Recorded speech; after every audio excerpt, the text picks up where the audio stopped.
నమస్తే. ఇన్నాళ్ళు నన్ను సపోర్ట్ చేస్తూ, ఎంకరేజ్ చేస్తూ మీ ప్రేమని నాకు అందిస్తున్న ప్రతి ఒక్కరికి కృతజ్ఞతలు. అలాగే ఈ వీడియో కూడా ఖచ్చితంగా మీకు ఉపయోగపడుతుంది. లైక్, షేర్ అండ్ సబ్స్క్రైబ్ చేసి మీ సపోర్ట్‌ని నాకు అందించండి. అలాగే ఈ వీడియో పట్ల మీకున్న అభిప్రాయాన్ని కామెంట్ సెక్షన్‌లో కామెంట్ చేసి తెలియజేయండి. ఇప్పుడు వీడియోని చూద్దాం.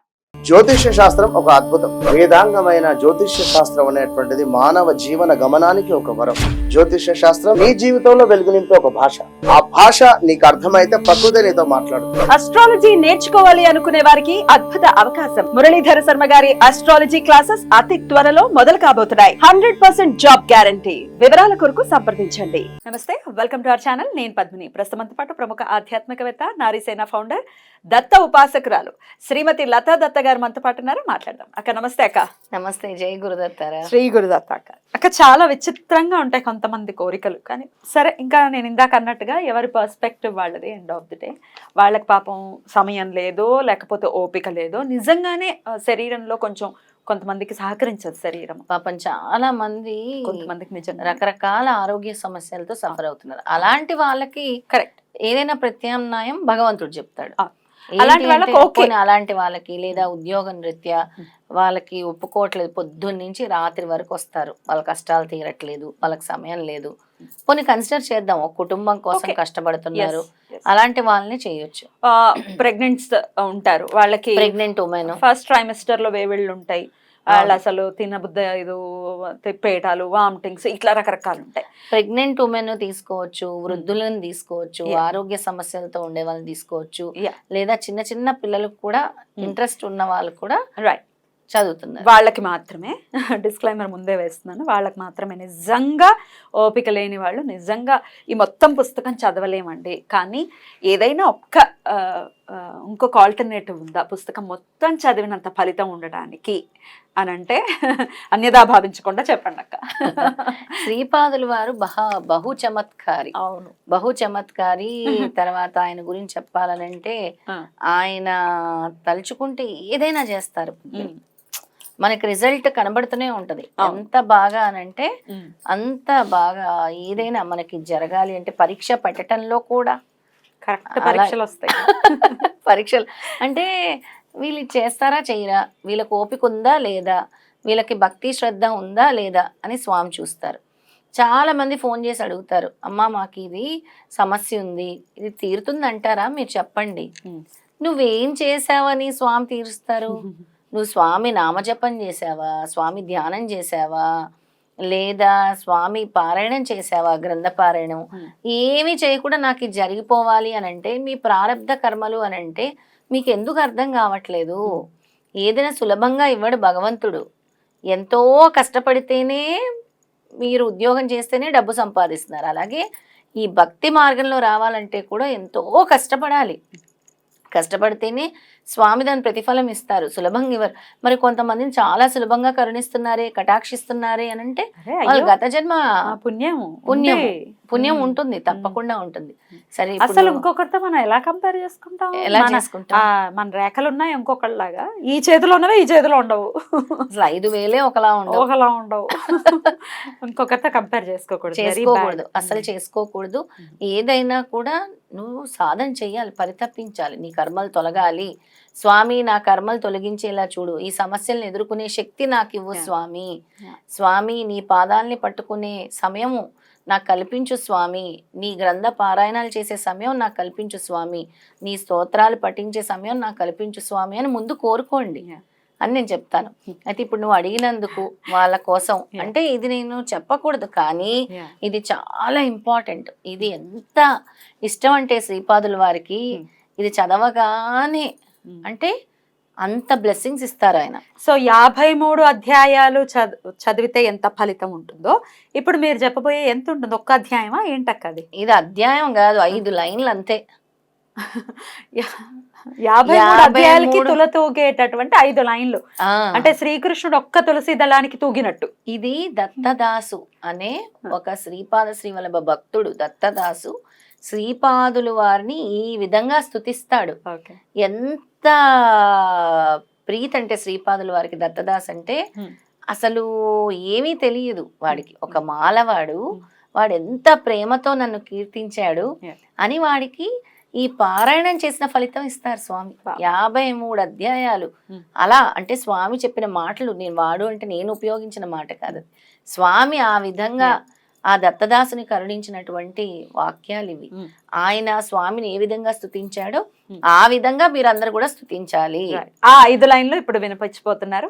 ఈ 5 లైన్లు చదువుకున్నా కూడా 53 అధ్యాయాలు చదివినంత ఫలితం ఉంటుంది అని చెప్తున్నారు. అవును, గ్రంథంలోనే ఉంది. అదే లత గారు ఏదో చేసి లత గారు సృష్టించింది కదా, అది కూడా చదువుతారు. గ్రంథంలో అది కూడా చదువుతాను పద్మిని, తప్పకుండా చదవండి అక్క. అయితే ఇక్కడ ముందు దత్తదాసుడను మాలదాసుడికి ఈ మహోత్సవమును చూచి యోగము కలుగలేదు. ఎవరు యోగము అనంటే స్వామివారికి ఉపనయనం జరుగుతున్న సమయం అన్నమాట. అయితే యోగం కలుగలేదు. అతడు పంచమ జాతికి చెందిన వాడైనందున ఈ అవకాశం కలుగలేదు. అతడు తన జాతి వారందరినీ తన ఇంటికి ఆహ్వానించి దత్త చరిత్రమును వినిపించదనని చెప్పాడు. వారందరూ ఎంతో ఆసక్తితో వాని ఇంటికి చేరారు. దత్తదాసు దత్త చరిత్రమును ఇట్లు చెప్పనారంభించెను. ఎంత ప్రేమ చూడండి, చాలా అందరిని పిలిపించి చదవటం స్వామి గురించి. స్వామి గురించి అద్భుతం. పూర్వయుగములందు అనసూయామాతకును అత్రి మహర్షికిని కుమారుడుగా అవతరించిన ఆ పరంజ్యోతియే ఈనాడు కలియుగంలో శ్రీపాద శ్రీవల్లభ రూపమున మన పీఠికాపురంలో అవతరించెను. ఆ మహాప్రభునకు నేడు ఉపనయనము జరిగాను, ఈరోజు జరిగింది అని చెప్తున్నాడు. ఉపనయనాంతరము దివ్య తేజో విరాజితుడై మన ప్రభువు భాసించుచుండెను. దిన జనోద్ధారకుడైన ఆ ప్రభువునకు నిత్య శ్రీరస్తు నిత్య శ్రీమంగళము అగునుగాక అని ఈ 5 లైన్లు అన్నాడు. ఇది స్వామికి ఎంత ప్రీతి అంటే ఇప్పుడు చెప్తాను. ఇంతకంటే శ్రీ గురుని గురించి చెప్పుటకు అతని వద్ద ఏ రకమైన పాండిత్యము లేదు. ఉందా పాండిత్యం ఇందులో? లేదు. అయినా లొంగిపోయాడు స్వామి. లొంగిపోయాడు. లోపల ఉన్నటువంటి ఆయన చూపించిన వాత్సల్యానికి లొంగిపోయాడు. వాత్సల్యం. అలాగే అతడు ఇదే కథను పదే పదే చెప్పుతున్నాడు. సేమ్ 5 లైన్లే పదే పదే. కానీ ఇందులో బాగా అద్భుతమైన పదాలేవి? పరంజ్యోతియే ఈనాడు కలియుగంలో శ్రీపాద శ్రీవల్లభ రూపమున పీఠికాపురంలో అవతరించెను. దీన జనోద్ధారకుడైన ఆ ప్రభువునకు నిత్య శ్రీరస్తు నిత్య శ్రీమంగళము అగునుగాక అనేది అలా పదే పదే చెప్తూ వినువార్లు కూడా తన్మయులయ్యారనమాట. వినే వాళ్ళందరూ కూడా ఈ రకముగా 53 సార్లు చెప్పాడట. 53 సార్లు జరిగాను. దత్తదాసుపై శ్రీపాదులు వారి అమృత దృష్టి పడింది. ఉపనయనానంతరము శ్రీపాదులు వారు అక్కడున్న బ్రాహ్మణుతో తాను మాలదాసరి ఇంటికి వెంటనే పోవలసి ఉన్నది అని చెప్పారట. స్వామిని చూడ్డానికి వాళ్ళకి అనుమతి లేదు, కానీ స్వామే వస్తే ఎవరు ఆపగలరు? అప్పుడు అంతట శ్రీ బాపనార్యులు శ్రీపాదులు వారిని కారణం అడుగుగా స్వామి చెప్తున్నారు.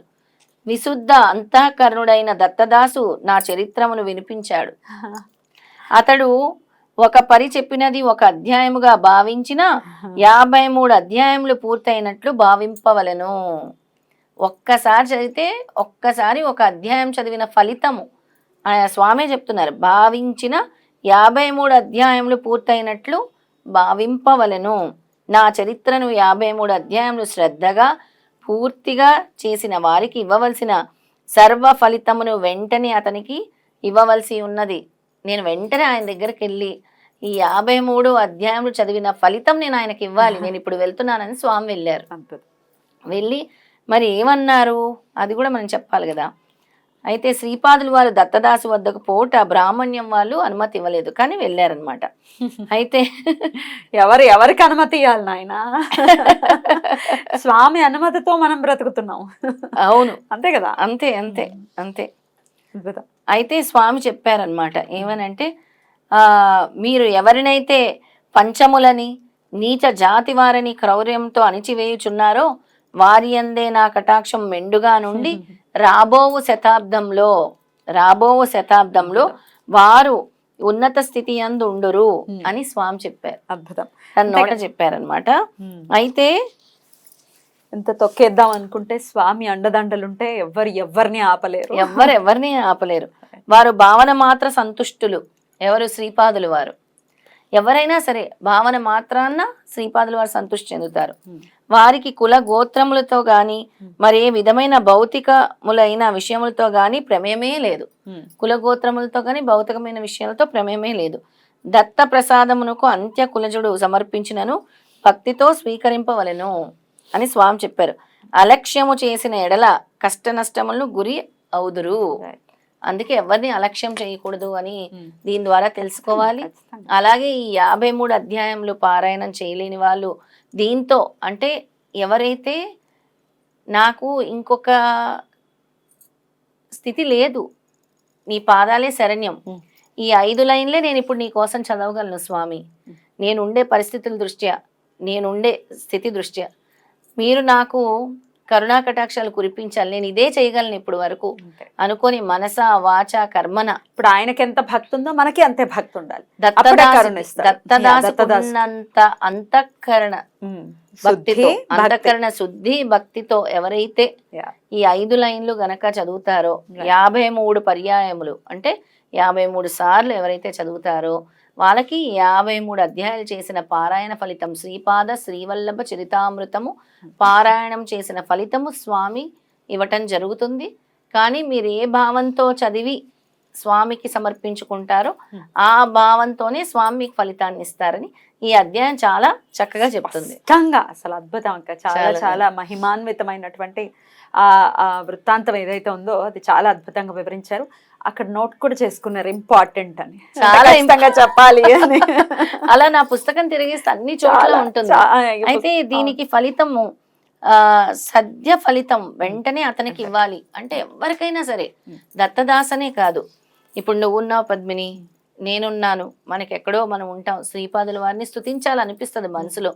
నాయన నేను ఇక్కడ ఉండే ఈ పరిస్థితుల్లో నేను పారాయణం చేసుకోలేకపోతున్నాను, వేరే ఊరికి వచ్చాను, ఏదో సమస్యలో ఉన్నానో, లేదా ఒక హాస్పిటల్లో కుటుంబాలకు బాగాలేకున్నామో, ఏదో ఉన్నామో, అక్కడ నేను ఇదే చేయగలను నాయన, ఈ 5 లైన్లు చదువుకోవచ్చు, ఈ 5 లైన్లే చేయగలను, అలాంటి ఫలితాన్నే మీరు మాకు ఇవ్వాలి నాయన అని అనుకుంటే మొత్తం సర్వ ఫలితాన్ని స్వామిస్తారు. అద్భుతం అక్క, చాలా చాలా అద్భుతమైనటువంటి విషయం ఇది, చాలా నిగూఢంగా లోపల ఉంది.